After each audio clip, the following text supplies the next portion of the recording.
बच्चों एक बात, वैसे आपको एक बात बोलूं, पहले ना नोट कर लो, थोड़ा देर आपका टाइम अच्छा बीत जाएगा। Page number, page number is 31। ए बस को ना नोट करते रहिए बस।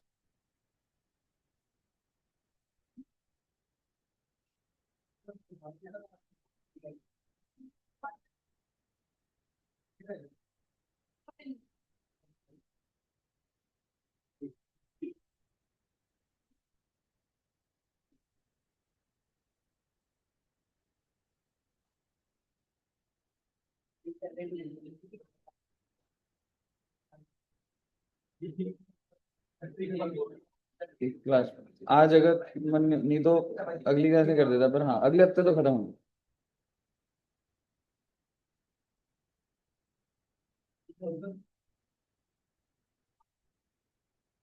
बच्चे प्लीज बनाते रहिएगा।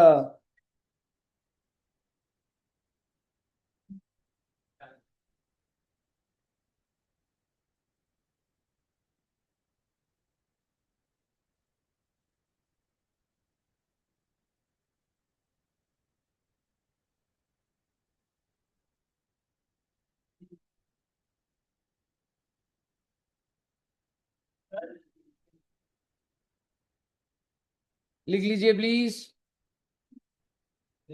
काफी बड़ा सेक्शन है ये, एक बार लिख लीजिएगा।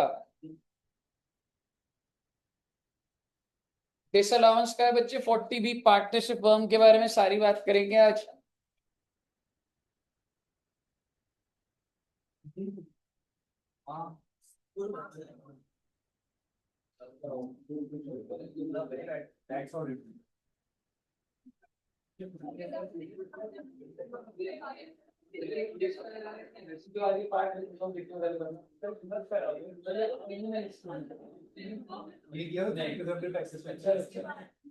इसके बाद हाँ पार्टनरशिप नहीं, अच्छा टॉपिक।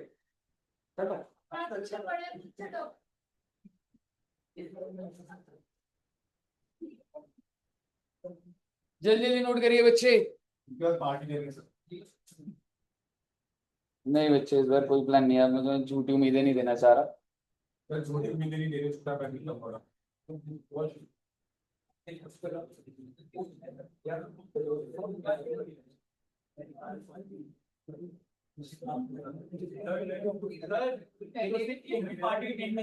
नहीं करिए आपकी।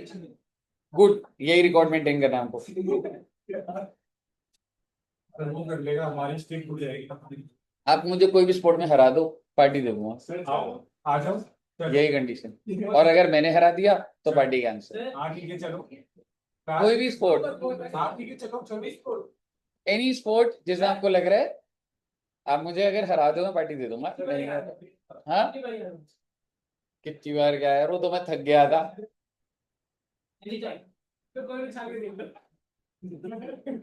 मेरे स्पोर्ट्स में तो वैसे वो भी स्पोर्ट्स पे मेरी साइड से बेस्ट है। ठीक है। तो कोई नहीं साथ में तो हाथ से लो, तो पार्टी दे दूंगा, और अगर जीत गया तो पार्टी कैंसिल। ठीक है, फिर मत बोलना इस बैच में। चलो अभी कर लेते हैं। पहले पार्टनरशिप का ये पढ़ ले। आलोक से होगा मैच पर बैडमिंटन का। सर आपने कोई भी स्पोर्ट्स का है देख लो। हाँ हाँ। तो बैडमिंटन में भी स्प्रिंट मार देता है। हाँ हम फाइट नहीं, वो क्या होता है, एक स्पोर्ट है बट सभी का खेलना मैं बाहर भी जब तक बंदा बेहोश ना होता है गेम होता है। सर मैंने कहा आपके साथ नहीं खेलना। ठीक है, तू नोट कर ले, तू जो यहाँ पे तो आफ्टर वर्क चलते हैं।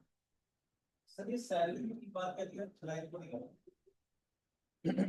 Salary, bonus, commission, any other remuneration, ANY any होता है। सर कैसे लोग आ गए? ANY, it's clearly visible, please.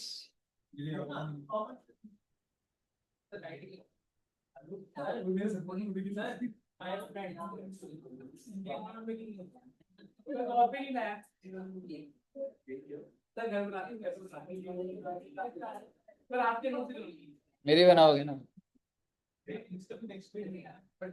Hrithik जी तो यार भरोसे वाले बच्चे हैं। हाँ जी।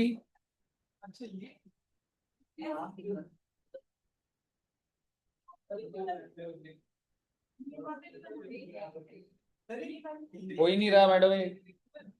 हाँ यार ये ना, एक मिनट भाई, मैं सिस्टम, एक बात बताइए, ये फाइल मैंने भेजी हुई है आपको? Yes sir.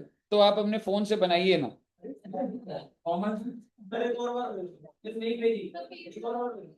चलो ठीक है, पर ये जूम इन और जूम आउट नहीं हो रहा, दिख रहा है ना अभी? अब हो रहा है वैसे, ठीक है ठीक है। चलिए, और ये वाला जो है ना नॉन वर्किंग वाला, नेक्स्ट पेज पर है बच्चे। अभी समझाऊंगा, एक बार आप ना लिख लीजिए प्लीज।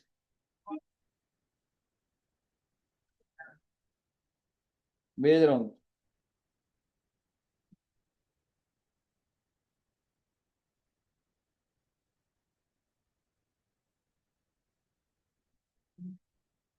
जिस बच्चे के पास है, एक बार भेज दो ना ग्रुप में दोबारा। मेरे से भिजवाओगे दोबारा? प्लीज भेज दीजिए। जीएसटी नहीं है दोस्त? और आलोक जी, आप जल्दी नोट करिए आप। हो गया।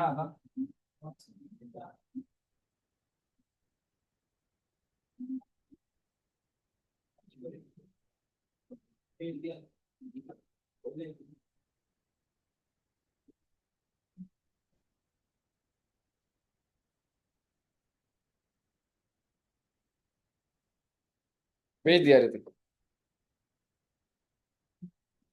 ऋतिक जी नोट भेजते डर लगता, पता नहीं किसके भेज देगा।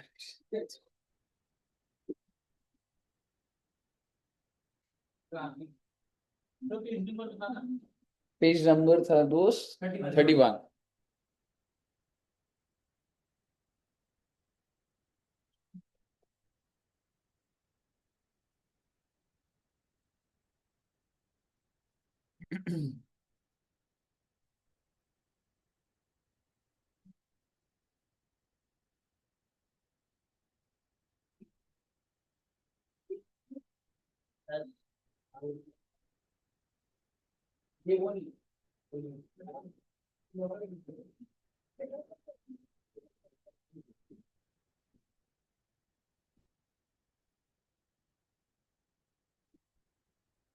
नोट कर लिया यहाँ तक?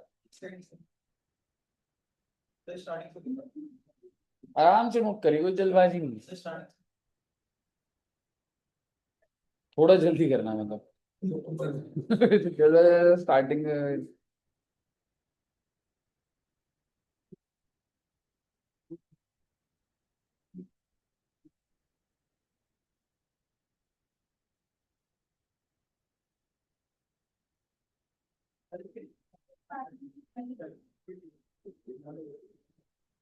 क्या हुआ, नहीं खुल रहा?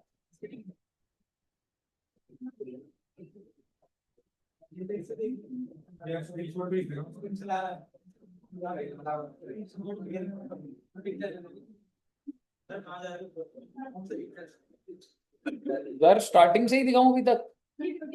अबे कौन से दो लाइन तो लिखी होती तूने अभी तक। सॉरी पर कर देगी।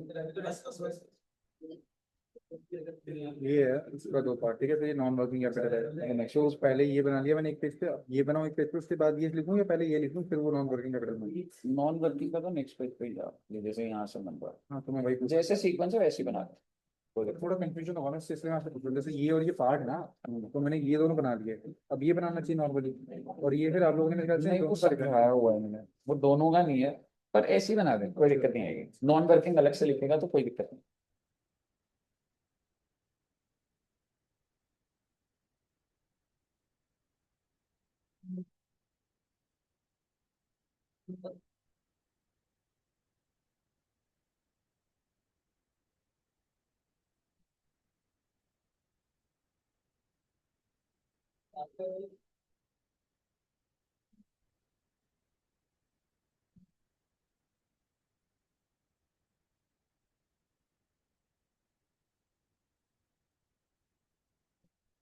हो गया।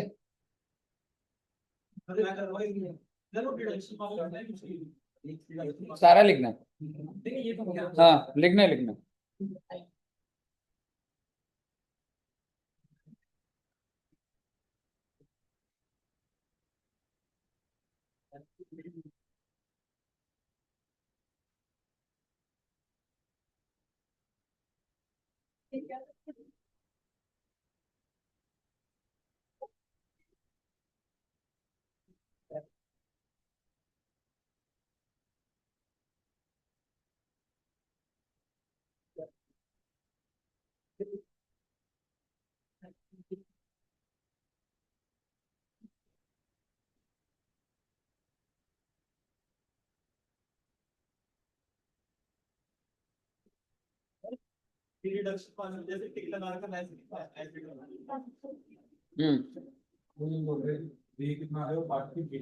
हैंग हो जाता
यहाँ ये वाला पेज लिख लिया।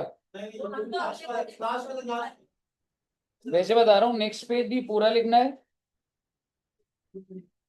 ये जो मैंने अपने मार्कर से लिखा है वो मत लिखना। कोई बात नहीं, लिख लिया तो यहाँ तक लिखना पूरा ये नेक्स्ट पेज के अंदर ये जितने एग्जाम्पल बने हुए। सर आप बोल देते घर में ये क्लास कैंसिल ही कर देती। नहीं भी समझाऊंगा ना अभी। अभी लिखिए अभी आप।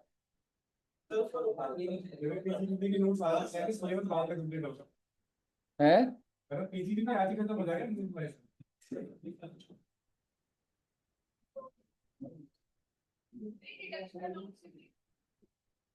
ये लिखना है।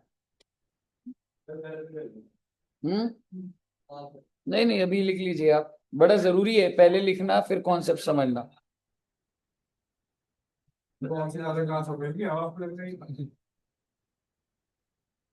हाँ लिखेंगे बेटे, अभी और चीज बताऊंगा, लिखते रहना बता देना। ये लिख लोगे तो और पेज दूंगा अभी लिखने को भी। हाँ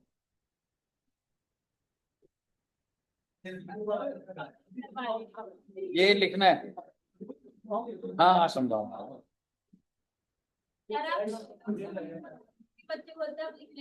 हाँ देखो कितना टाइम दे रहा हूँ।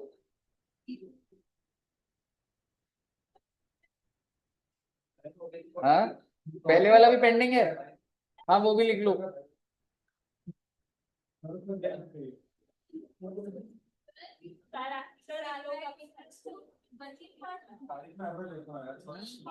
वर्किंग पार्टनर, वर्किंग पार्टनर होता है जो मेहनत करता है पार्टनर। आलोक की बात नहीं सुनता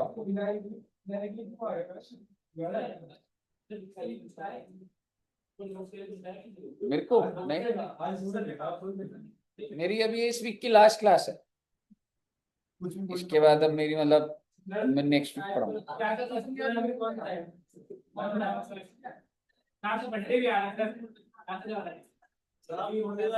बर्थडे के बाद चल जाना अगले साल हो जाएगा 12 को जाएगा बुद्धि के बाद उसी में माल करेंगे वो बेटे प्लीज नोट डाउन करिए प्लीज, क्या क्या बोल प्लीज।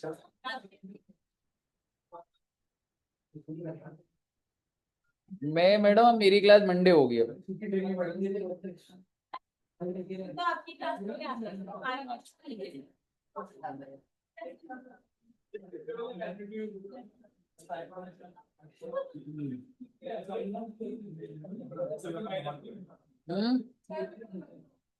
हो गया।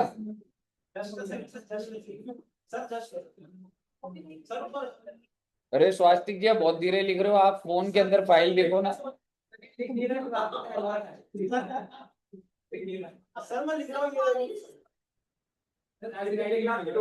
स्वास्तिक जी आप घर पे बनाना नोट्स।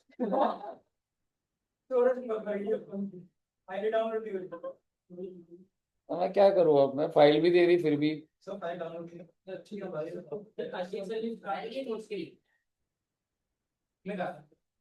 इतना सोच क्यों रहा है भाई, मैं ऐसे ही करवा रहा हूँ।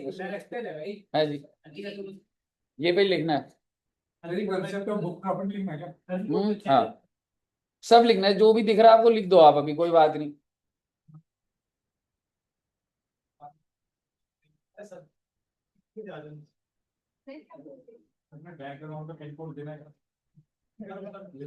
बैंक अकाउंट का पिन कोड।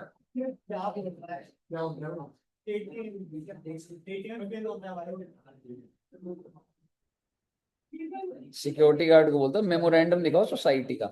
मैंने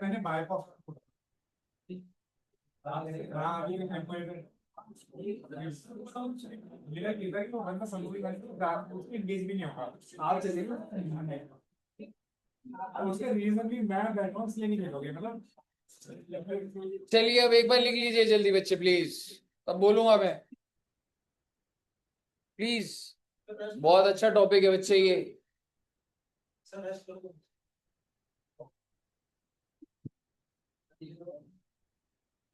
जल्दी जल्दी लिखे हैं प्लीज। सिद्धार्थ जी लिख लिया आपने?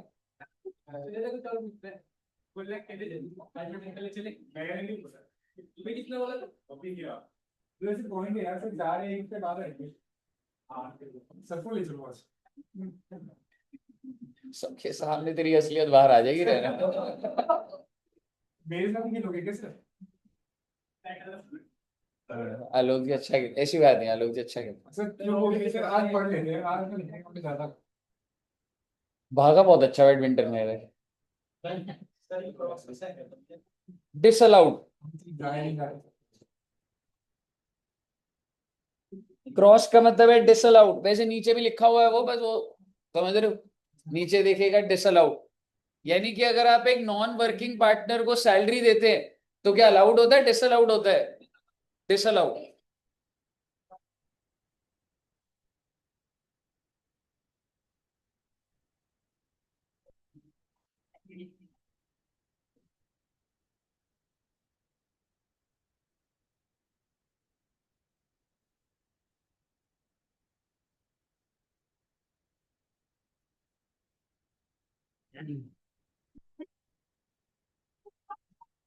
हाँ जी बुक प्रॉफिट भी लिखना है, कॉन्सेप्ट ऑफ बुक प्रॉफिट भी लिखना है बच्चों।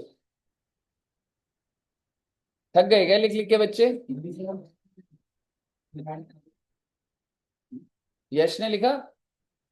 तुझे तो याद ही होगा, समझ आ गया उसे, तू तो घर जा सकता है।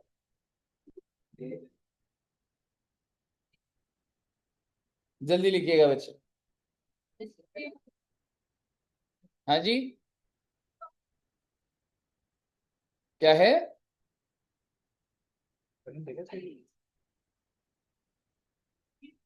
टॉपिक बोल दो ना मैडम, मुझे क्या पता लग रहा है।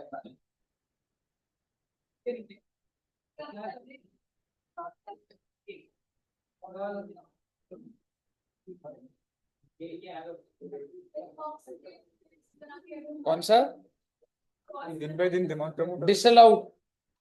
ये तो ऐसा बनाया ऐसे बच्चे। हाँ तो इंटरेस्ट का यही है, मेंशन्ड इन पार्टनरशिप डीड या not mentioned in partnership, interest का है ये। ठीक है, हाँ जी बताइए। फिर कॉन्सेप्ट ऑफ बुक प्रॉपर्टी यहाँ तक हाँ। क्लियर, ये ब्लैक वाला एग्जांपल नहीं लिखना ना, नहीं छोड़ दे इसको। और ये नीचे वाला ये भी एग्जांपल ये लिख ले एक बार, लिख ले। काम कर दो ना, यहाँ से ही नीचे तक पहुंच जाता हूँ मैं एक बार। हाँ पहुंचा, अगली पीडीएफ पे आ जाओ। ठीक है पूरा लिख लेना बच्चे, प्लीज जल्दी लिखे प्लीज। लिख लिया कावे जी? फिर काम है लिख लिया आपने? दुष्यंत सर ने कुछ बोला है? बहुत कुछ मेरे बारे में? काम मैं हमने तो बस आप हो तो आप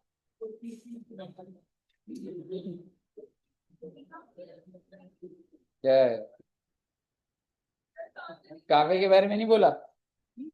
कावे के बारे में नहीं बोला? ये कर रहे हैं। ऐसे ऐसे बोल सकते हो सर, एक बार बात सुनिए ऐसे। क्या मिल रहा है? गुड। आपको दिखाओ क्या बोल रहा है? आप आओ आगे देखो ना आप देखिए मन भाई। अरे सर कह रहे थे लाइट क्लास डार्क हाँ जी, एक बार लिख लो बेटा, मेरे को बोलना है बेटा, अब जल्दी जल्दी लिखे प्लीज। सॉरी देख रहे हो कितना फील करके बोल रहा है। आस्ते आस्ते बोलो, और ज्यादा गलत बात। हाँ जी मैडम, ये पेज लिख, बस इतना ही लिख दो अब। हाँ ये जो ये है ना 6 लाख, ये जो मैंने काट के वैसे लिखा है यहाँ तक लिख दो, छोड़ो एग्जाम्पल एग्जाम।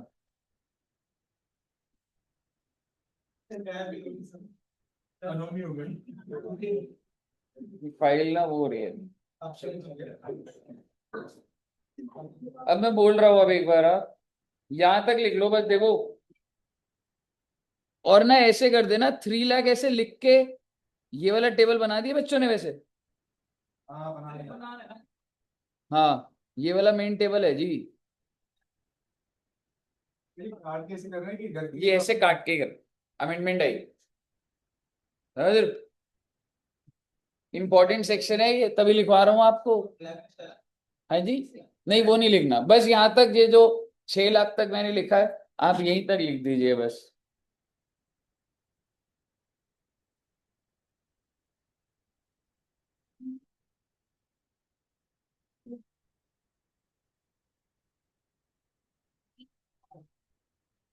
छोड़ दो उसको, 2 लाख 20 छोड़ देता है।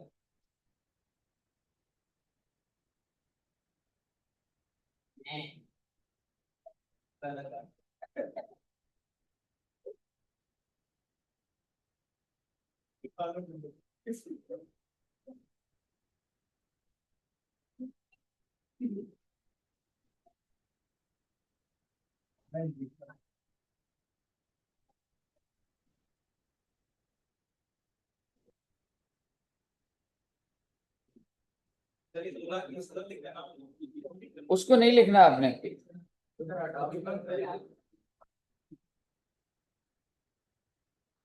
एग्जांपल है जो मुझसे लिखवा रहे हैं। नीचे वाला नहीं लिख, ये लाइन तक ही लिख मत लिख। और मैं आया तब आपने उसके बाद मैंने बोला भी तो है,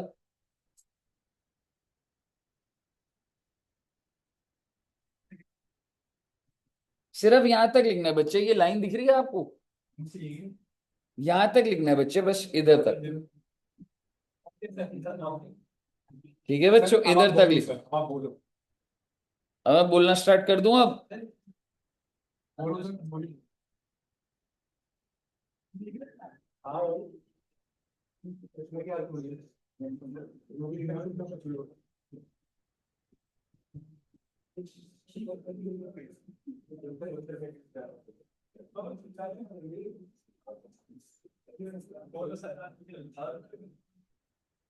लिख लिया सब बच्चों ने? आइए अब सुनिएगा जरा।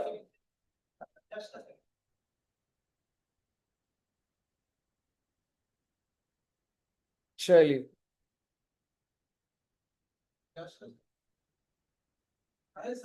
जस्ट अ सेकंड बोल के 1 मिनट हो चुका है।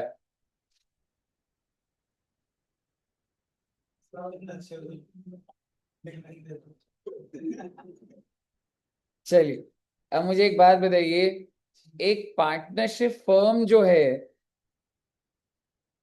क्या वो जब अपने पार्टनर को सैलरी देती है, ठीक है, पहले मैं तुम्हें पार्टनरशिप फर्म का लॉजिक देता हूँ एक, ठीक है। अब आपको ऐसा लिखने का बहुत जरूरत नहीं है।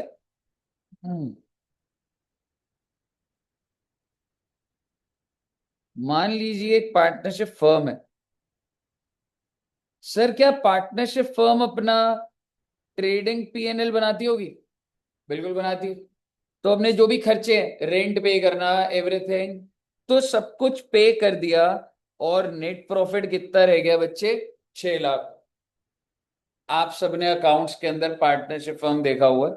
मैं ये कहना चाह रहा हूं, सपोज करो सेल्स थी 10 लाख की, कॉस्ट है 4 लाख की, तो नेट प्रॉफिट कितना आ गया? 6 लाख। आपको याद है पार्टनरशिप फर्म में नेट प्रॉफिट आने के बाद अगला कौन सा अकाउंट बनाया जाता था? पीएनएल एप्रोप्रिएशन, जिसमें आपका स्टार्ट कहां से होता था? Net profits. और आप मुझे बताइए, आप पार्टनर्स को क्या क्या पे करते थे? तो सैलरी। मैं आपको कह रहा हूं, मैं 1 रुपया नहीं दे रहा, सपोज करो, तो ले दे के आपका नेट प्रॉफिट आफ्टर एप्रोप्रिएशन कितना आएगा? 4 लाख। और बेटे, फर्म के ऊपर जो टैक्स लगता है ना, वो इसके ऊपर लगता है। और कितना परसेंट लगता है फर्म पे टैक्स? 30%। तो 4 लाख का, हाँ जी, 6 लाख कर देते हैं जी। ठीक है, तो आपका जो नेट प्रॉफिट था, एज्यूमिंग पार्टनर को कुछ नहीं मिल, सैलरी, आईयूसी, कमीशन, नथिंग, ठीक है, तो जितना नेट प्रॉफिट है, ठीक है, नेट प्रॉफिट कितना मेरा? 6 लाख, उसका 30% कितना आ जाएगा? 1 लाख 80। आपको समझ आया? पहले अगर मैं आपसे एड्यू जंक्शन की बात करूं, तो बच्चे, क्या एड्यू जंक्शन का जो भी प्रॉफिट आता होगा जब हम पीएनएल बनाते हैं, आपको क्या लग रहा है? क्या दुष्यंत सर और मैं सैलरी ड्रॉ कर रहे हैं? नहीं कर रहे। क्या कोई इंटरेस्ट ऑन आईयूसी? कुछ नहीं है। ठीक है, क्या कोई कमीशन? कुछ नहीं है। तो इसका मतलब अगर मैं आपको सीधा सीधा बोलूं ना, तो यही 6 लाख रुपए फर्म का क्या है बच्चे? प्रॉफिट। समझ रहे हो? हम लोग क्या करते हैं, बस ये जो भी प्रॉफिट आता है तो ये डेली विड्रॉ कर लेते हैं इसको, पर प्रॉफिट तो प्रॉफिट ही है। आप समझ रहे हो मैं क्या बोल रहा हूं? तो आप मुझे बताइए, फर्म के हैंड्स में ये 6 लाख रुपए पहले टैक्सेबल हो गया। Now let me tell you further, जो बच गया वो किस में डिस्ट्रीब्यूट हो जाएगा? कहने से, जो भी बैलेंस है, बैलेंस भी नहीं बोलना चाहिए, ऐसे बोलना चाहिए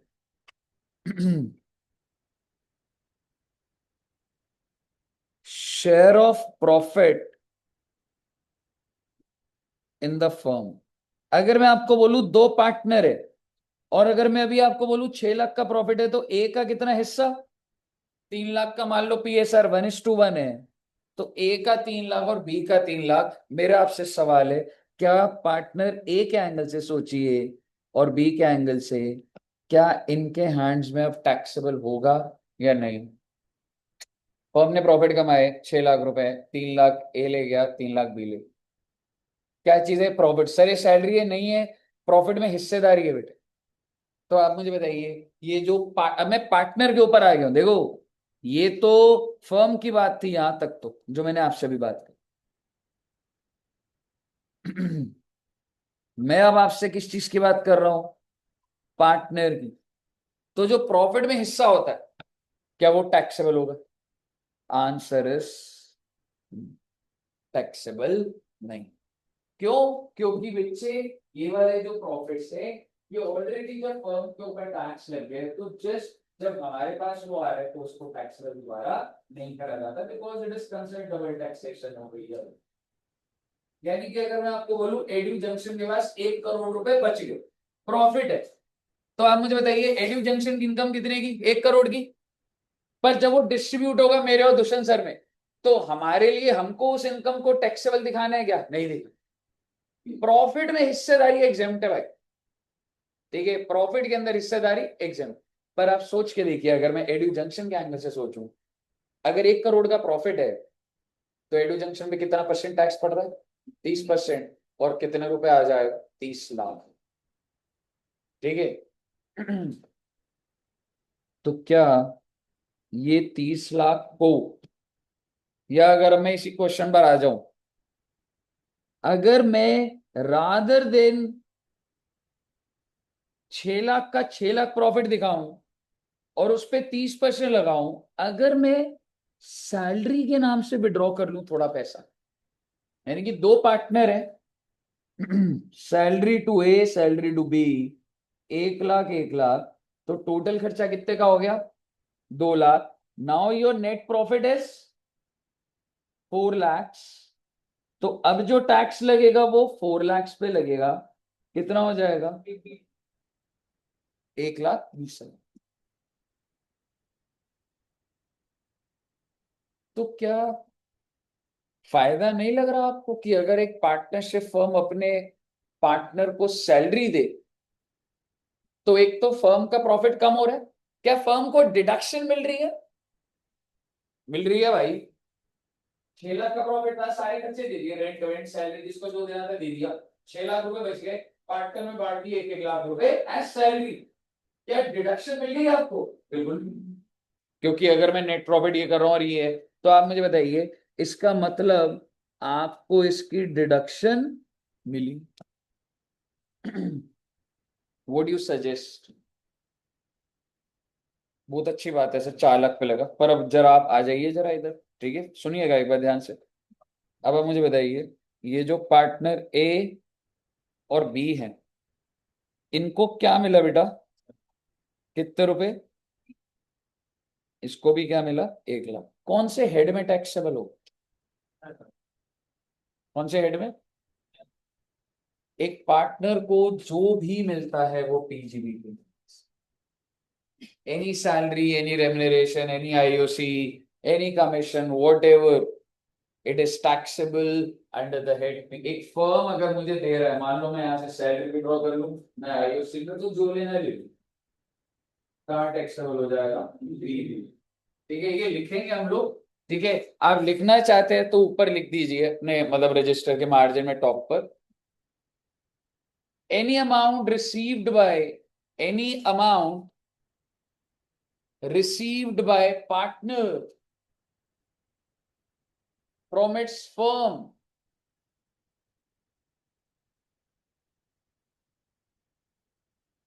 और ब्रैकेट में लिख दीजिएगा salary, IOC, commission etcetera, bracket close, will be taxable, will be taxable under the head PGBP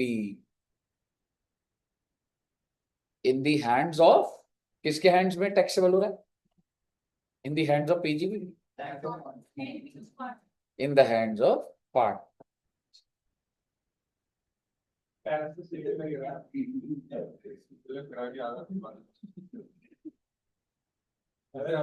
In the hands of partner।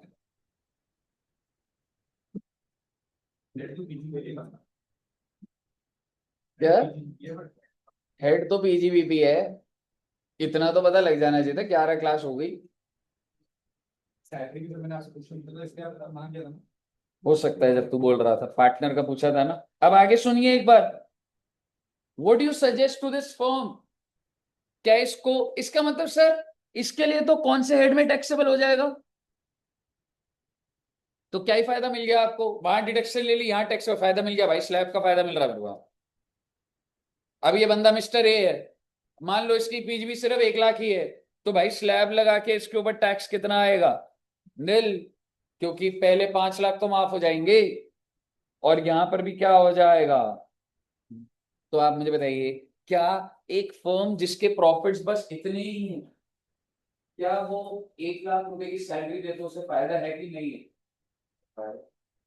अब आपका दिमाग क्या कह रहा है, आपको 1-1 लाख ही दूं या सीधा सैलरी के नाम से ही दे दूं? अगर मैंने 3-3 लाख रुपए दे दिया, नेट प्रॉफिट तो 0 हो जाएगा, टैक्स ही नहीं लगेगा। और यहाँ पर क्या आ जाएगा, 3 लाख 3 लाख, और टैक्स कितना आ जाएगा। आपको क्या लग रहा है, सरकार को पता नहीं है आप ही करोगे, सरकार अब लिमिट लगा दे। आपकी सैलरी देने से कुछ नहीं होता, सरकार 40B में बताएगी what is the maximum salary you can give. ऐसे नहीं होता आपका 1 करोड़ का प्रॉफिट है, आपने 1 करोड़ की सैलरी दे दी, प्रॉफिट के हिसाब से दिया जाएगा। यही आपने आखिरी में लिखा है, अगर आप ध्यान से देखेंगे। पहले 6 लाख के बुक प्रॉफिट, पहले 6 लाख के प्रॉफिट पे कितने रुपए मैक्सिमम दे सकते हो, या तो 3 लाख रुपए या 90%, यानी कि 6 लाख पे, and whichever is higher. और let suppose this is the case, 6 lakh के प्रॉफिट है, what is the maximum remuneration you can give. पहले 6 लाख पे, अब आपको टेबल नोट से अगर करिए ना जो आपने बनाया है, बुक प्रॉफिट वाले एक बच्चे लास्ट में आपने बनाया होगा ना। सर लिमिट इस पार्ट की है, है जी, इस पार्ट की टोटल है, ठीक है। सैलरी के बाद बाद में कमीशन भी दे सकते हैं। नहीं, वो सब मिला मुला कर है। हाँ। एक बात बताइए, अगर 6 लाख रुपए का प्रॉफिट है तो क्या लिखा हुआ है, कितना दे दो, या तो 3 lakh, whichever is higher. इसके प्रॉफिट कितने थे, 3 लाख।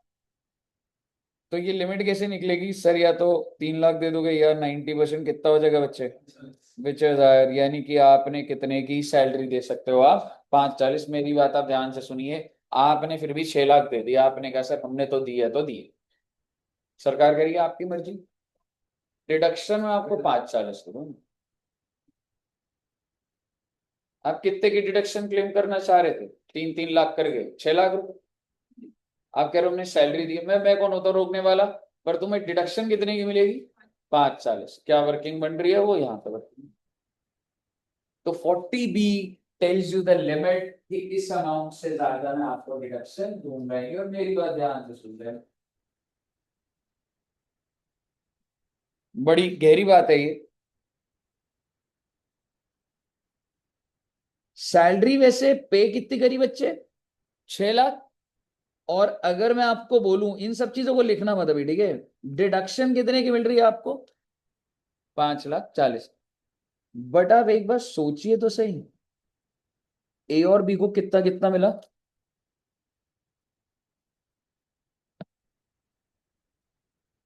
ए और बी के लिए कितना कितना टैक्सेबल।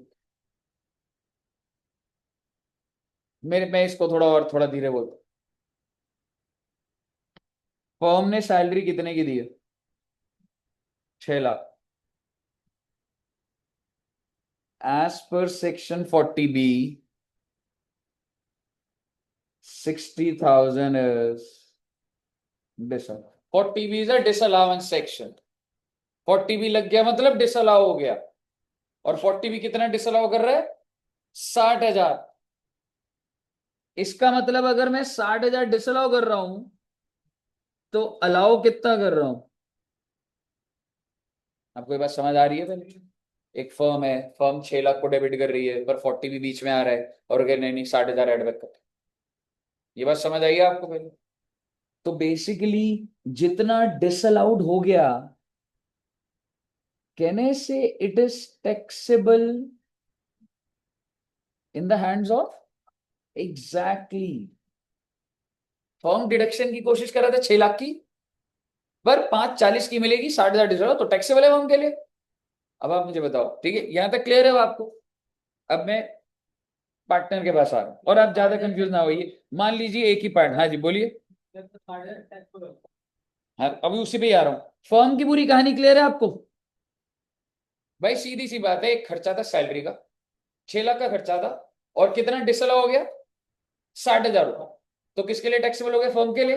अब मैं इस पार्टनर पे आ रहा हूँ, पार्टनर बोला हाँ भी तेरे को कितनी सैलरी मिली, कितनी बताएगा ये, 6 लाख। बट आप मुझे बताइए, मैं 6 लाख टैक्सेबल करूँ या मैं 540 टैक्स, मतलब मैं सरकार डबल जगह खेल ले, मतलब वहां उसको डिडक्शन भी नहीं दे रही, इसको मिले 6 लाख, उसको डिडक्शन 6 लाख की मिल रही है, उसको 540 की मिल रही है डिडक्शन, और यहाँ 6 लाख टैक्सेबल कर दूँ, तो गलत हो जाएगा। जितने की डिडक्शन वहां मिलेगी ना, उतना टैक्सेबल होगा। एग्जैक्टली। तो बेसिकली 6 लाख इसको मिला, उसमें मैं कुछ नहीं कर सकता, लेकिन इसके लिए टैक्सेबल कितना होगा बच्चे? 5,40,000। The deduction that is allowed to the firm is taxable in the event of, firm को दे दी 6 लाख की डिडक्शन, 6 लाख टैक्सेबल। फर्म को डिडक्शन मिल रही है 3 लाख की, पार्टनर को 3 लाख की टैक्सेबल होगी, क्योंकि भाई जब आपने वहीं पे एड बैक कर दिया तो टैक्सेबल तो दिया। अब ये एट द सेम टाइम नहीं बोल सकते ना कि नहीं ये अलाउड भी नहीं है और उसको जो मिला होगा उसको मैं टैक्स करूंगा डबल। तो एक एक अपने रेस्टोरेंट टॉप पे लिखिएगा ई लाइन, द डिडक्शन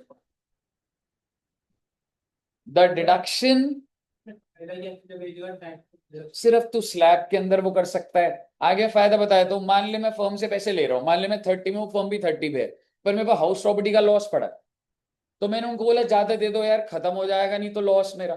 समझ रहे, लोग लॉसेस को क्रिएट भी कर लेते हैं कुछ है, तो वैसी मॉड्यूलेशन चल सकती। समझ रहे, एक पॉइंट के बाद जब दोनों ही 30 पर हो तो मैं वहां पे चालू यहाँ पे चालू, क्या पड़ जाएगा फर्क उसमें। लेकिन हाँ मेरे पास अगर कोई लॉसेस है, ठीक है, मेरे पास हाउस प्रॉपर्टी लॉस है 15 लाख का, अगले साल खत्म होना है उसमें, मैंने कहा यार एक काम करो, उसको ज्यादा कर दो, सैलरी ज्यादा दिखा दो, उनको डिडक्शन मिल जाएगी, मेरी इनकम बढ़ जाएगी, पर मैं तो सेट ऑफ कर जाऊंगा।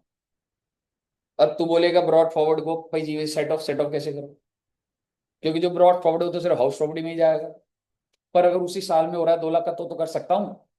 तो समझ रहे, एग्जैक्टली।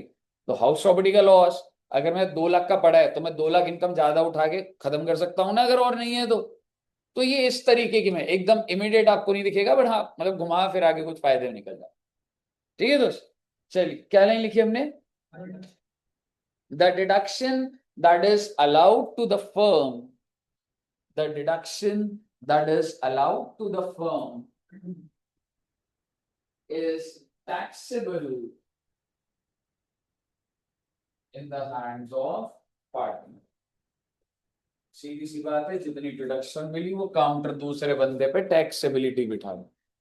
बताइए क्लियर है बच्चे? अब हम लोग पढ़ते हैं एक बार की, सर हमने क्या लिखा था सर, आइए बच्चे।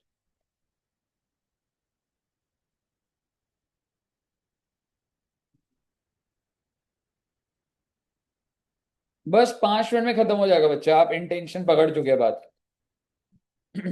पार्टनरशिप फर्म में कह सकता हूं 2 तरीके के पार्टनर होते हैं, एक होता है वर्किंग पार्टनर और एक होता है नॉन वर्किंग पार्टनर। आप सिर्फ इतना अंदाजा लगा सकते हैं, the one who is actively participating in the affairs of the firm is working partner and who is not participating is non working.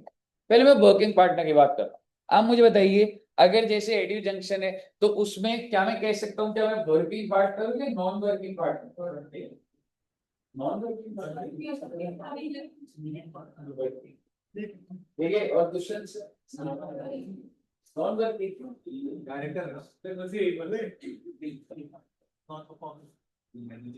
ठीक है। तो आप बताइए क्या मैं कह सकता हूँ दुष्यंत में वर्किंग पार्टनर है? अब एक चीज समझिए, अगर हम salary bonus commission any other remuneration जो मर्जी ले ले, तो या तो मुझे ये मिल रहा है सैलरी बोनस कमीशन और भी किसी भी नाम से, और दूसरा कैटेगरी क्या बनी है, आई यू सी दैट सेंटेंस, ये कैटेगरी अलग रहनी जरूर। तो मैं जनरली बोलूंगा एक तो या तो रेम्युनरेशन है या तो मुझे इंटरेस्ट मिल रहा है। अब भाई डिडक्शन मिलने के लिए सबसे पहली चीज ये है, पार्टनरशिप डीड में लिखा है कि मिलेगा या नहीं मिलेगा। अगर पार्टनरशिप डीड में कुछ लिखा ही नहीं हुआ है दैट आई गेट रेम्युनरेशन और मैं फर्म से लिए जा रहा हूं, कोई डिडक्शन नहीं मिलने, तो सबसे पहले तो डॉक्यूमेंट में होना चाहिए। तो क्या लिखा हुआ है, if it is not mentioned तो सारा का सारा सवाल ही नहीं है, एक्सीड हो रहा है क्या हो। पार्टनरशिप डीड में अगर लिखा ही नहीं है तो क्या ले रहे हो भाई, सैलरी डिसअलाउड, और पार्टनर के एंड में टैक्सेबल होगा, फिर वो नहीं होगा। समझ रहे हो आप? मान लो 3 लाख रुपए मुझे सैलरी मिल रही है, पार्टनरशिप डीड में नहीं लिखा हुआ, तो क्या मुझे, क्या फर्म को डिडक्शन मिलेगी? नहीं मिलेगी, और उसको नहीं मिली तो मेरे एंड में टैक्सेबल भी नहीं होगा। And if it is mentioned in partnership deed तो कॉन्सेप्ट ऑफ ये वही है, पहले 6 लाख पे 3 लाख या 90% विजय आए, और 6 लाख से ऊपर के कितना था, 60%। समझ रहे हो? देखेंगे वो कैलकुलेशन। दूसरी बात आ रही है आईओसी। अब मेरे एंगल से सोचिए, सर मुझे आईओसी मिल रहा है। अब पहले फर्म के एंगल से सोचिए, क्या उसको डिडक्शन मिल जाए, देखना पड़ेगा। If it is not, partnership ने नहीं लिखा, कोई डिडक्शन मिलने में, पार्टनरशिप ने लिखा ही नहीं है, कोई डिडक्शन नहीं। सर अगर मेंशन्ड है तो मैक्सिमम 12%। पार्टनरशिप 18% बोला, भाई सरकार हो रही है, क्या चल रहा है? पार्टनरशिप ने लिखा है और मैं मैक्सिमम की डिडक्शन दूंगी 12%। मतलब क्या हुआ सर इसका? मतलब ये हुआ भाई, ये एग्जाम्पल, इंटरेस्ट किसको दिया जा रहा है? Working partner. कितने रुपए का इंटरेस्ट मिला है? 1.5 लाख। और कितने परसेंट बैठ रहा है? आगे क्या लिखा है? Is it mentioned in the partnership deed? Yes it is mentioned. तो आप मुझे बताइए, क्या मुझे डिडक्शन मिल जाएगी? बट सवाल है कितनी? मैक्सिमम 12%। आप 15% डीड में लिखवा लोगे, 20%, ऐसे थोड़ा ना होता। आप दे दो जाओ उसको, बट 40 भी लग जाएगा और वो डिसअलाउ कर देगा। कितना परसेंट डिसअलाउ कर देगा? 3%। तो आप कितना अमाउंट आ जाएगा आपका डिसअलाउ का? 30,000 रुपये आ जाएगा। 1.5 लाख रुपए है ये तो, बताइए ना। 1,20,000 आपको अलाउड हो जाएगा और बचा हुआ डिसअलाउड। क्लियर है बच्चे? अगला क्या बना हुआ है? नॉन वर्किंग एक बार छोड़ देना, एक बार ये वाला पढ़ लो, चाहे उससे नीचे वाला। सैलरी किसको मिल रही है बच्चे? भाई salary to non working partner मिलेगा ही नहीं। अरे सर ऐसे क्यों बोल रहे हो? नॉन वर्किंग पार्टनर को या तो आप रेम्युनरेशन दे रहे हो या तो इंटरेस्ट दे रहे हो। Remuneration clearly disallowed. पार्टनरशिप लिख लो, नहीं लिखना मुझे उससे कोई मतलब नहीं। नॉन वर्किंग है उसको बाकी चीजें क्यों मिल रही है? लेकिन क्या इंटरेस्ट मिल सकता है? हाँ जी, इंटरेस्ट मिल सकता है। क्योंकि हो सकता है नॉन वर्किंग वाले ने करोड़ों रुपए फर्म में डाले हो, इंटरेस्ट तो मिल सकता है। अब आगे क्या बात होगी? मेंशन्ड इन द डीड और not mentioned in the deed. आप मुझे बता दो, not mentioned in the deed नहीं मिलेगा, मेंशन्ड इन द डीड मिल जाएगा। मैक्सिमम कितना? 12%। वही लिखा हुआ है, इंटरेस्ट नॉट मेंशन्ड या मेंशन्ड। नॉट मेंशन्ड डिसअलाउड, और अगर मेंशन्ड है तो मैक्सिमम 12%। Disallowed above 12%। कही क्लियर है बच्चे? कई बार क्या हो जाता है, 4 साल हो गए, हमने पार्टनरशिप डीड में लिख दिया कि हम इसके अंदर चेंज कर रहे हैं फ्रॉम रेट्रोस्पेक्टिव इफेक्ट। जैसे सपोज करो हमने आज अभी दुष्यंत और मेरी जो पार्टनरशिप डीड है उसमें कुछ नहीं लिखा हुआ है, हमने कहा चेंज कर देते हैं। और चेंज कैसे कर देते हैं? अब ये साल तो खत्म हो गया 24-25, है ना? तो हम टैक्स प्लानिंग कर रहे थे, हमने कहा एक काम करते हैं पुरानी डेट से कर देते हैं, हो जाएगा? नहीं होगा, प्रोस्पेक्टिव डेट से होगा। पेपर में आ गया पार्टनरशिप डीड पुरानी डेट से चेंज कर दी, उससे कोई मतलब नहीं है। आज से चेंज करोगे तो आज से आगे के खर्चों की डिडक्शन मिलेगी, ऐसे नहीं है कि जो साल खत्म हो गया उसको डिडक्शन। मुझे बताइए, क्लियर है बच्चे? अगर आपको क्लियर है तो सारी की सारी बात हो गई है। मैं एक छोटी सी चीज बोलूंगा और बस बच्चे एक एग्जाम्पल करेंगे फिर, ठीक है? अगर मैं आपको बोलूं, जो लिखा हुआ है वही बोल रहा हूं। कहने से दो पार्टनर, या तो वर्किंग पार्टनर या तो नॉन वर्किंग, और या तो रेम्युनरेशन है या तो इंटरेस्ट है, या तो रेम्युनरेशन है या तो इंटरेस्ट। कह सकता हूं रेम्युनरेशन तो यहां मिलेगी नहीं, यही है ना? फिर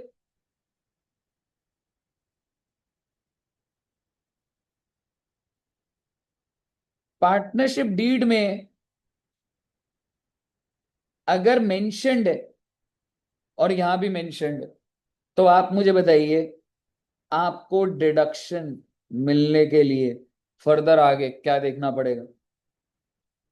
कहने से बुक प्रॉफिट का लॉजिक लग जाएगा। जस्ट बिकॉज डीड में मेंशन है, ये तो नहीं है ना करोड़ों का प्रॉफिट, करोड़ों की सैलरी। और यहां पर कितना परसेंट? 12%। और अगर मैं यहाँ पे बोलूं पार्टनरशिप डीड में दोनों चीजें मेंशन हो रखी, आप मुझे बताइए, क्या आपको रेम्युनरेशन की डिडक्शन मिल जाएगी? नहीं मिलेगी। इसकी मिल जाएगी? मिल जाएगी, अप टू व्हाट? 12%। यहां तक क्लियर है? Remuneration, interest, partnership deed silent, partnership deed silent, deduction मिलेगी? जब डीड नहीं बोल रहा था कहां से? Remuneration, interest, partnership deed silent, partnership deed silent, क्या डिडक्शन मिलेगी? क्लियर है आप? यही तो बात करी है हमने। और अगर आपको सारी बातें क्लियर है तो मेरा आपसे बस इतना सा सवाल है, अगर बुक प्रॉफिट 18 लाख है तो आप मुझे बता दीजिए कितनी रेम्युनरेशन अलाउड है? What is the maximum remuneration I can give to the fund? क्या मैं 18 लाख का 18 लाख साइड दे दूं? कितना कैलकुलेट कर दीजिए,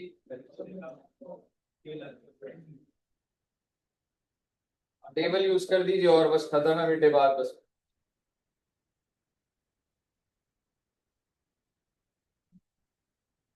नॉन वर्किंग पार्टनर ही बात कुछ नहीं लिखा तो वर्किंग पार्टनर ऑब्वियसली 12 1260 तक।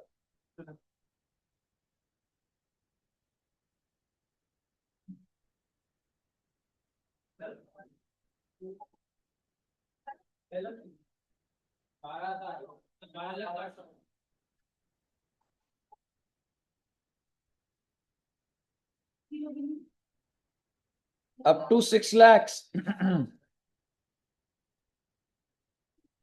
3 lakh or 90% of book profits, whichever is higher, above 6 lakh। वो बेटे जो ऊपर का है वो तो होगा ही होगा, ठीक है। और फर्दर क्या हो जाएगा? 60% ऑफ बुक प्रॉफिट्स जो अबव 6 लाख। तो पहले वाले उसमें जब आपने डाला तो कितना आया? 5.4 lakhs, 5.4 lakhs आ गया। एंड उससे आगे कितना जाएगा बच्चे? 12 लाख। 6 के ऊपर 18 जो जा रहा है 12 लाख। 12 लाख का कितना? 60%, that is 7,20,000। So what is the total? 12,60,000।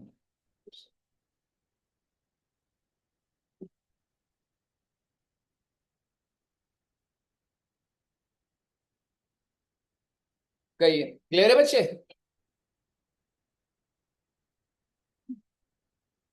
Okay. हाँ जी बिल्कुल कर लो यार, एग्जाम्पल अच्छा बन गया।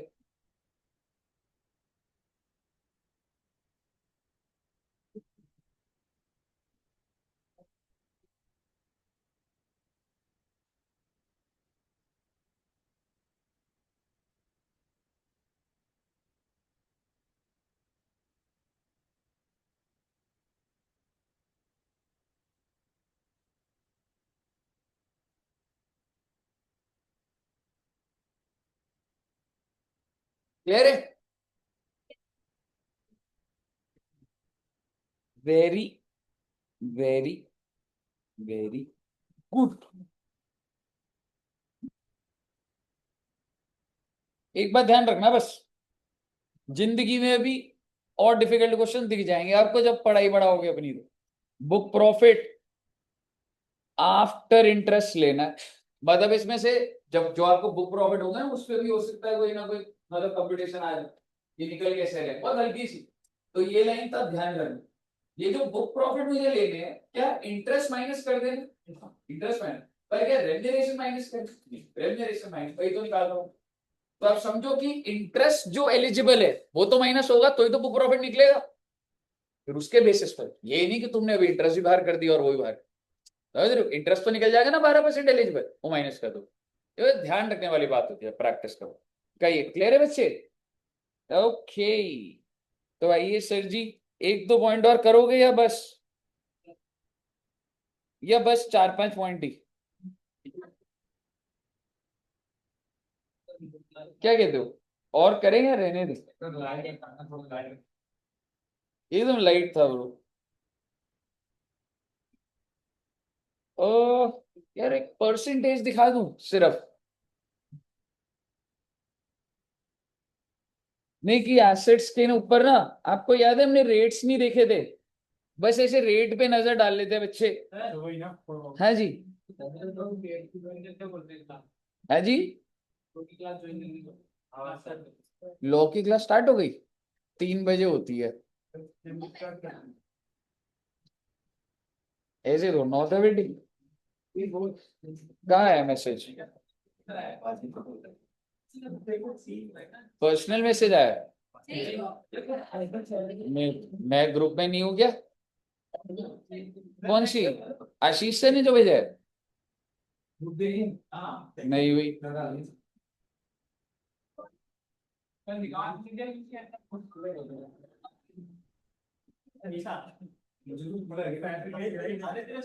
आओ बेटे आओ।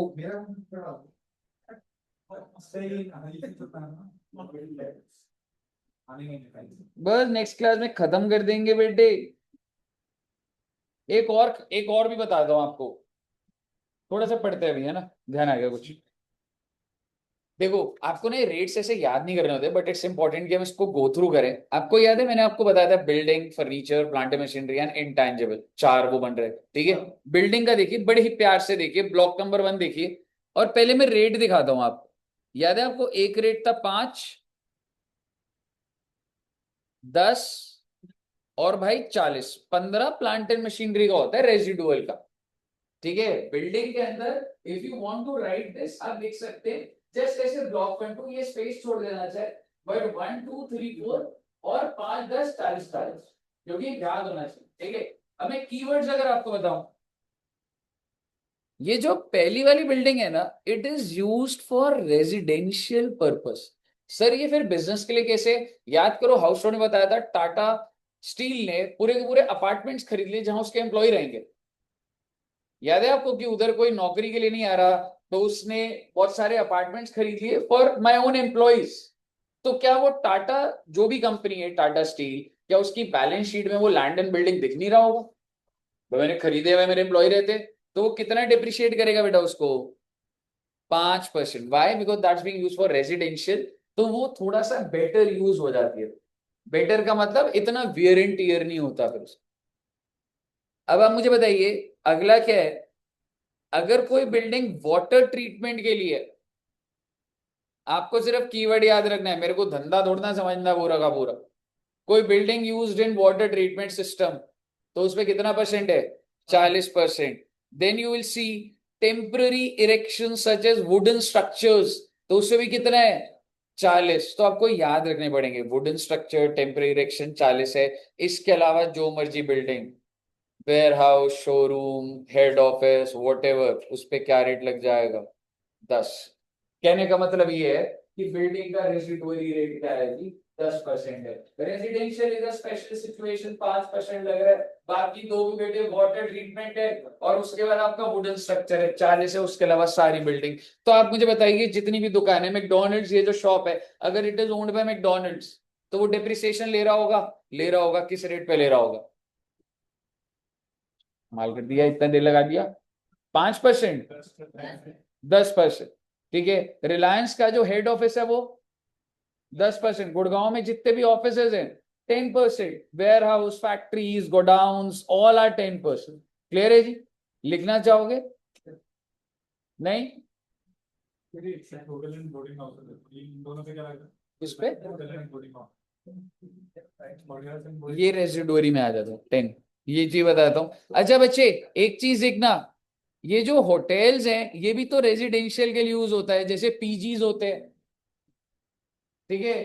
तो जैसे कि जो पीजीज है उस पे क्या रेट लगेगा? 5% लग रहा है? नहीं। आपको क्या लगेगा? पीजी में तो रहते हैं, क्या वो उसको अच्छे से मेंटेन करता है? खराब है, खराब है।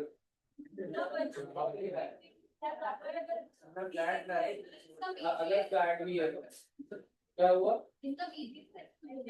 आपका पीजी है?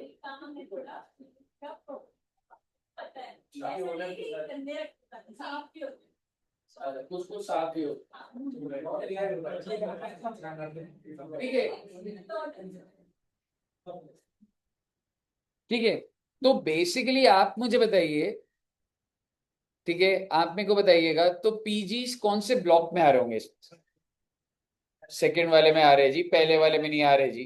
क्योंकि बेटे ये होटल्स और इनका थोड़ा मेंटेनेंस ज्यादा होता है, this is not ordinary residence, समझ रहे हो? मुझे बताइए, क्लियर है? अब अगर आप अगला देखेंगे, नेक्स्ट कौन सा है बच्चे? और इसमें एक ही है, फर्नीचर इन फिटिंग्स क्या होता है? सॉकेट्स हो गए, इलेक्ट्रिकल वायरिंग हो गई, स्विचेस हो गए। एक ही रेट है, सिर्फ 10%, और कोई है ही नहीं फर्नीचर कैटेगरी। ठीक है, आप कभी जैसे किसी ऑफिस में जाते हैं, हाँ जी, सिर्फ वुडन स्ट्रक्चर जो थोड़े टाइम में बना के अगर आप उसको डिस्ट्रॉय कर दोगे, उसके ऊपर कुछ हुए तो वो चीज है वुडन स्ट्रक्चर जो है, उस पर कितना रेट लगा दोगे आप? 40%। ठीक है। अच्छा एक बात बताइए, जितने भी आप जैसे कभी किसी ऑफिस में जाते हो वहां पे सोफाज रखे होते हैं, अगर मैं बोलूँ स्टारबक्स है, स्टारबक्स का क्या मैं कह सकता हूँ जो भी जैसे सोफे चेयर्स है वो सब किस रेट पे डिप्रिशिएट होगा? 10%। अब आप देखिएगा प्लांट एंड मशीनरी बच्चों, प्लांट एंड मशीन को आप देखोगे तो बहुत सारे ब्लॉक्स,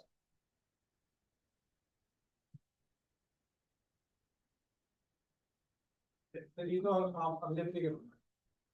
टोटल कितने ब्लॉक है बच्चे? 18। मैं बता दूंगा आपको एक बार, चलो इतना तो सुन लो। प्लांट एंड मशीनरी जो ऊपर के ब्लॉक में नहीं आएगा, स्पेसिफिक ब्लॉक से वो, तो वो ऑटोमेटिकली किस में आ जाएगा? 18 वाले में। और कितना रेट है?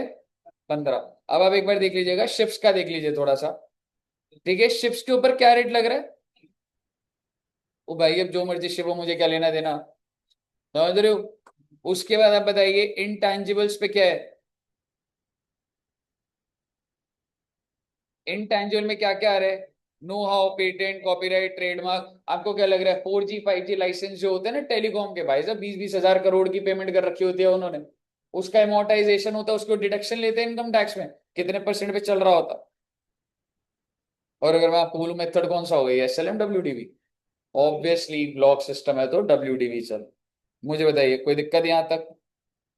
कुछ कुछ आपको बता दूं एक बार, लाइब्रेरी जाता है कोई बच्चा, आप लाइब्रेरी जाते हो, एडमिशन दिया उन्होंने आपको? पूछ रहा हूं मैं जनरली, मतलब सिर्फ ऐसे ही गए थे यार? ठीक है, तो जो लाइब्रेरी में बुक्स होती हैं उस पे कितना परसेंट उन बुक्स पे डेप्रिसिएशन है? 40%। क्योंकि क्या मैं कह सकता हूँ लाइब्रेरी के अंदर जो बुक्स भी होती है बच्चों माना जाता है उतनी मेंटेन नहीं हो पाती, तो उसमें 40%। ठीक है।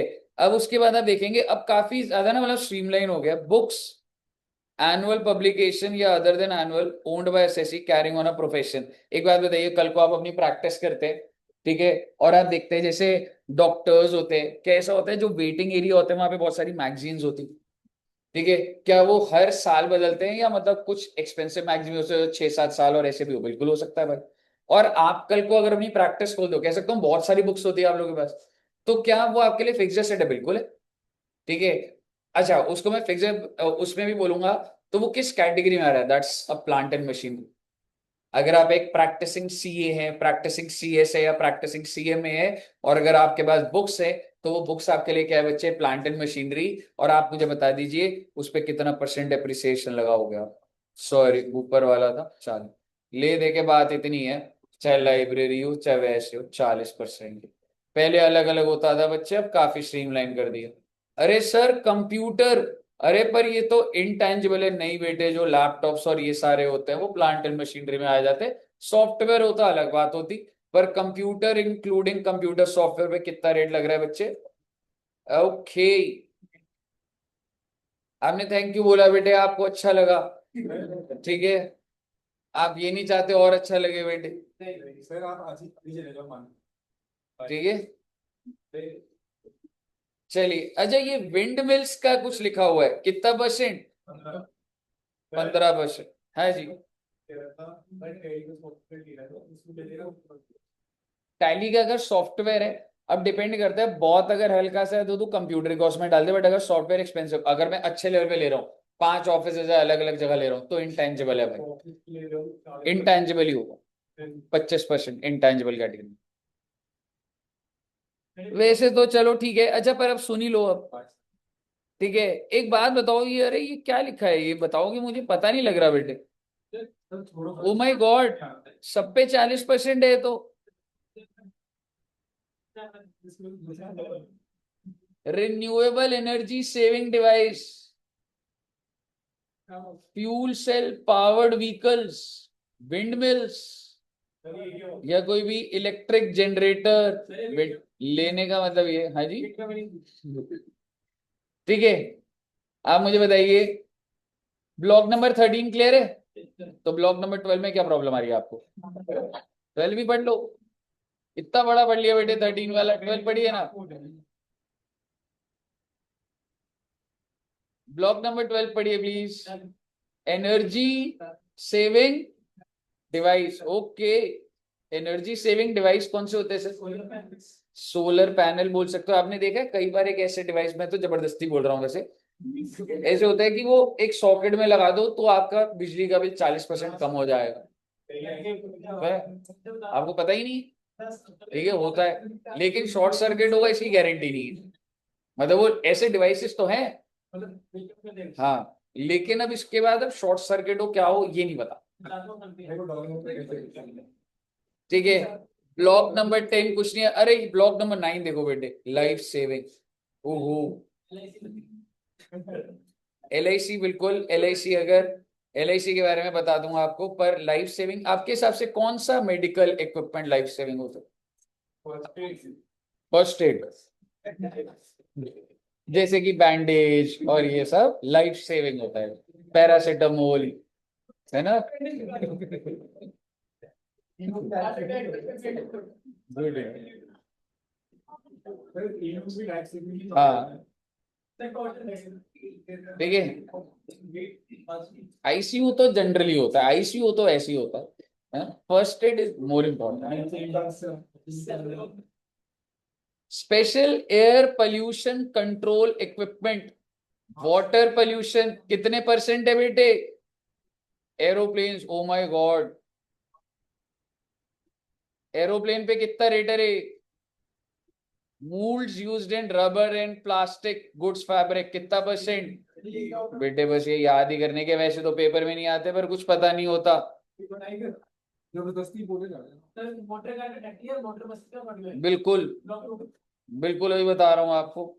ब्लॉक 3 और ब्लॉक 4 पढ़िए और बताइए दोनों में क्या फर्क है।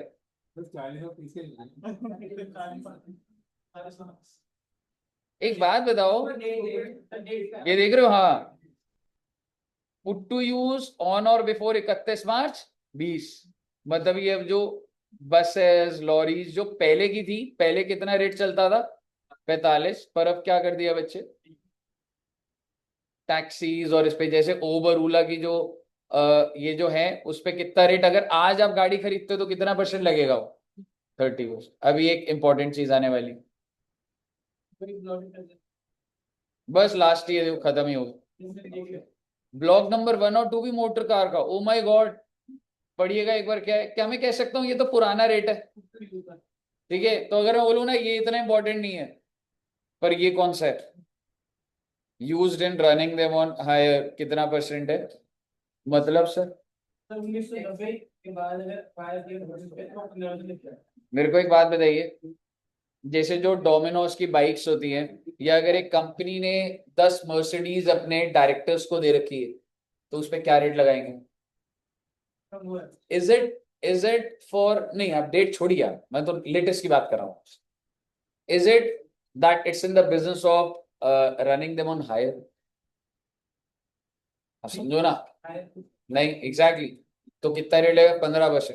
पर अगर मैं आपको बोलूं मेरे पास 10 बसेज है, कोई मसूरी जाती है, कोई अमृतसर जाती है। आपने देखा अभी उबर बस आई थी, देखा आपने? वो 5 जगह जा रही थी उबर बस अंदर, तो उस पर क्या डिप्रिसिएशन लगेगा? कम ऑन, 45 तो वैसे ही नहीं है, वो तो पुराना रेट है। अगर मैं आपको पहले लॉजिकली बोलूं रेट तो दो ही रह गए अब, 15 और 30, इससे ज्यादा रेट ही नहीं है, ये तो पुराने रेट है। तो 45 और वो उबर की जो बस है उस पर क्या रेट लगेगा? Exactly, because that's in the business of running them on hire. एक इंसान है उसके पास 50 बसेज है जो किराए पे चलाता है, कितना रेट लगेगा? 30। ठीक है, स्कूल बसेस, क्या वो रनिंग देम ऑन हायर है? पर एक बार देखते किसी लैंग्वेज से आ जाए, used in the business of running them on hire, क्या स्कूल वो बसेस को किराए पे चलाते हैं? नहीं, तो वो 15 पर ही आए। समझ रहे हो? अगर आप उसको किराए पे देते हो तो 30%, नहीं देते हो तो 15%। मुझे बताइए।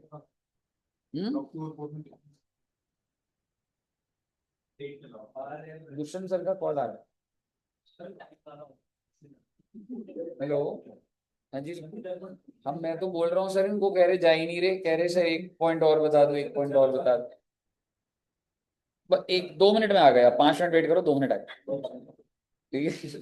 बस आ गया, आ गया, आ गया, 2 मिनट में आ गया, ठीक है। सर ऑलरेडी भेजे